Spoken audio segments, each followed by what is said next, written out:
Hello and welcome back.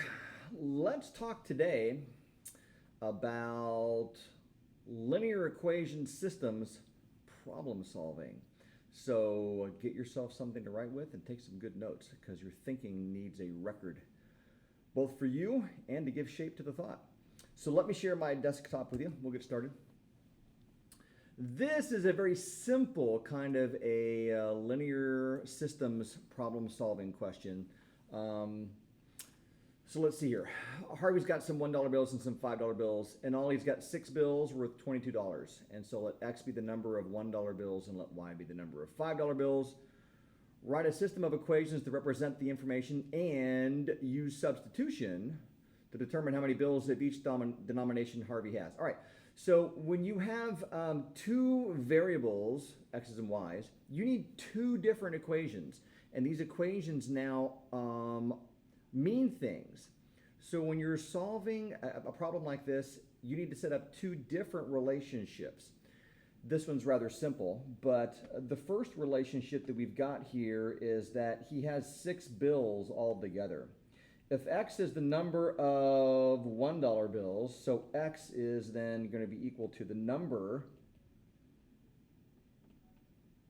of $1 bills, and then Y means the number, that's not hashtag, that's number of $5 bills. If I add up the total number of bills he's got, X plus Y, I have how many bills? 6. That's the number of how many bills, just how many pieces of paper he has in his wallet. Does that make sense? He's got 6 things in his wallet. But there's also another relationship. There is the value of the money. And so it's 6 bills, but it's worth how much money altogether? 22. So in terms of the value, what's the total value? Well, the total value is $22. So be mindful here. Bills would be the number of things, but the value would be how much money?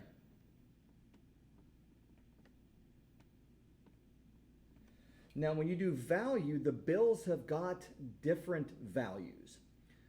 So how much is $1 worth? That would be 1 multiplied by the X. Each $1 bill is worth just $1. Maybe that's too simple, but if we do the $5 bill, why is it the $5 bills? How much is a $5 bill worth? Well, the value is 5. And if I add them together, then I get the total value in terms of dollars, right? So there's my two equations. I have one equation for the number of things, and I have a second equation for the value of those things.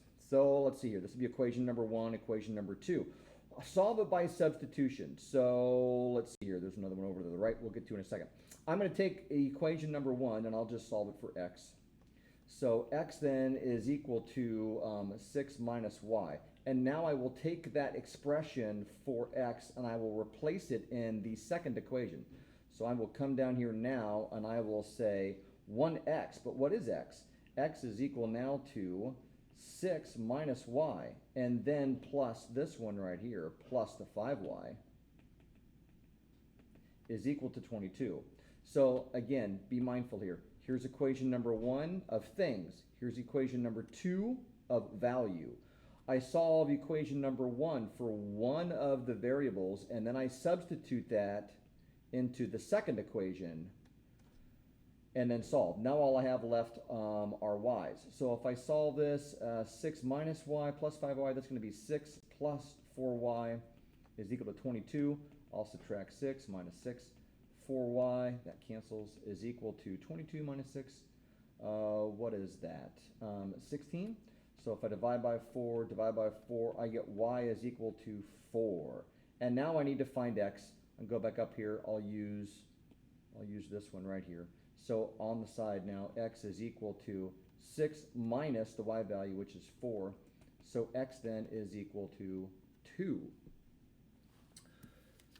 So now let's put it together and let's make sure that it's got meaning. What was X? X was the number of $1 bills. I have 2 $1 bills, and I have 4 $5 bills.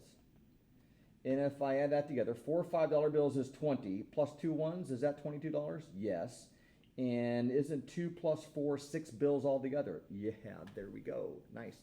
Make sure that when you write your answer for these sorts of things, notice I'm writing one of the numbers out in words, TWO for 2, and then I'm using the number symbol for the $1 bill. Sometimes if you mix those up, it looks strange. If I said something like 2 $1 bills, that might somehow look like 21. So make one of the things words and one of the things symbols. Okay, now let's do a little bit of a harder one. So you got chemistry here. Shelby and Calvin are doing a chemistry experiment. Oh boy. They need 5 ounces of a solution at 65% acid and 35% distilled water. There's no undiluted acid in the chemistry lab, but they do have 2 flasks of diluted acid. Flask A contains 70% acid, 30% distilled water. Flask B contains 20% acid and 80% distilled water. So write a system of equations that Shelby and Calvin would use to determine how many ounces they need to pour from each flask to make their solution. You have 2 different things going on here. Again, you need to separate 2 different relationships. You have one relationship in terms of volume. What's the volume? 5 ounces of something. Something equals 5 ounces. So the answer here is 5 ounces. But then you've also got something involving the concentration of the acid. They need 65% acid. So this is now going to be concentration. What's the total concentration? 65%. But here's the deal. When you do 65%, if you understand how these things work, it's going to be the percent concentration that's actually then multiplied by the volume that gives you then the total amount of acid. So let's say if I had 25% acid, it would be 0.25. And if I had 10 ounces of that, that would actually give me 2.5 ounces of acid in the end. So you have to take the percentage times the volume. Maybe you're familiar with something like this if you were to do your semester grade. If you've been in my class, we've talked about semester grades, and usually it follows this pattern. Semester grade is equal to 40% as a decimal times quarter 1 plus 40% as a decimal times quarter 2 plus then 20% times the exam. And then that's your total because it's got to add up to 1. This is something similar to that. It's using concentrations or weights, percentages to do that. If I let the amount of acid let's do this. Let's do the volume of flask A. Let's let A equal to the volume of liquid. So then if I go to my volume equation, it's going to be simply the amount of volume in flask A plus the amount of volume in flask B, and that's going to equal my 5 ounces total. The ounces of A plus the ounces of B is equal to 5. But when I do the concentration, it's going to have to be a little bit different. It's going to have to be the percentage. What's the percentage of acid? I really don't need the distilled water. That's kind of extra. If you know it's 70% acid, you know that the remaining part is 30% distilled water. So it's the concentrations of the acid that I want. I don't need that so much. So flask A contains 70% acid. That would be 0.7 times the amount of volume in the flask A, right? Plus how much acid is in B? 20%, so that's 0.2 times the volume in flask B is equal to the concentration. Maybe I would even make that 65%. Let me make that as a decimal, 0.65. But now I have to have the total volume here because you get the volume of A. Oops, where's my little laser? You get the volume of A plus the volume of B, and that has to give you then the total volume in there. What is that? If you're paying attention, it's 5, right? The total volume is 5 ounces of the thing. So here's our 2 different equations. It's going to be equation number 1 involving volume and equation number 2 involving concentration. Does it say what method to use? Let me look. Write a system. We did that. Solve your system of equations. How many ounces from each flask? Okay. Do you want to solve it by substitution, or you want to solve it by elimination? Because you should be able to use both. So let's see here. I'm going to just give myself some room to work. So I'll copy down one. A plus B is equal to 5.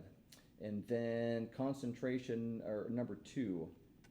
You know what? I don't like so much the decimals. Can I clear the decimals just by multiplying everything through by 100? I think I can. So this becomes now 70A plus 20B is equal to 65 times 5. But you know, I can even figure out what that is. I'm embarrassed that I got to use my machine. But 65 times 5, in the interest of time, 325. All right. So this is now equal to 325. Okay. Is that a little easier now? I'm going to, let me eliminate the smaller number. I'm going to eliminate the B.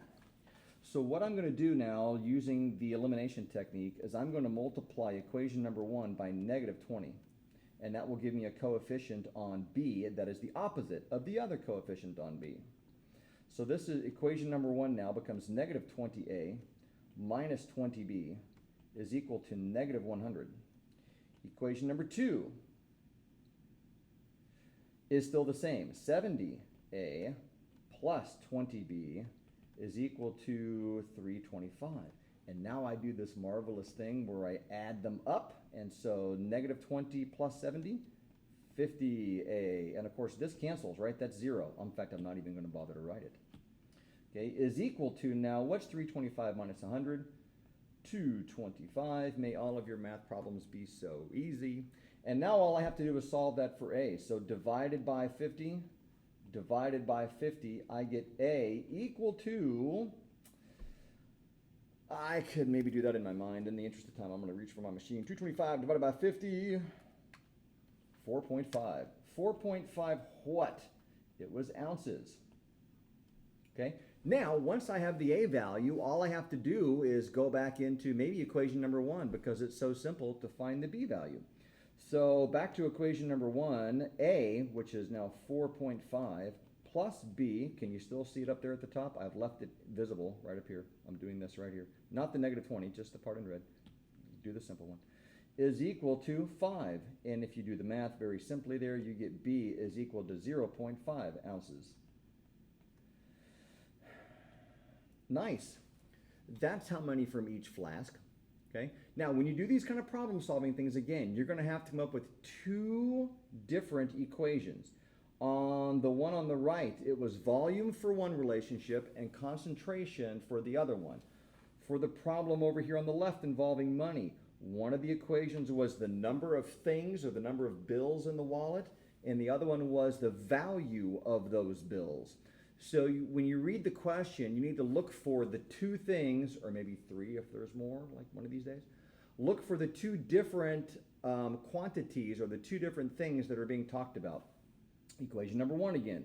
6 bills, that was the number of things, and then $22. That was a different measure of things. The numbers mean different things. Here it was 5 ounces. That is one particular measure of things. The 5 tells us how many ounces. But then there was another answer, or there was another number that told us the percent of acid. That's your second relationship. So remember that numbers mean things. And numbers either tell us how big one thing is, or they tell us how many of other things they are. But in these situations, you're looking for numbers that represent 2 different things.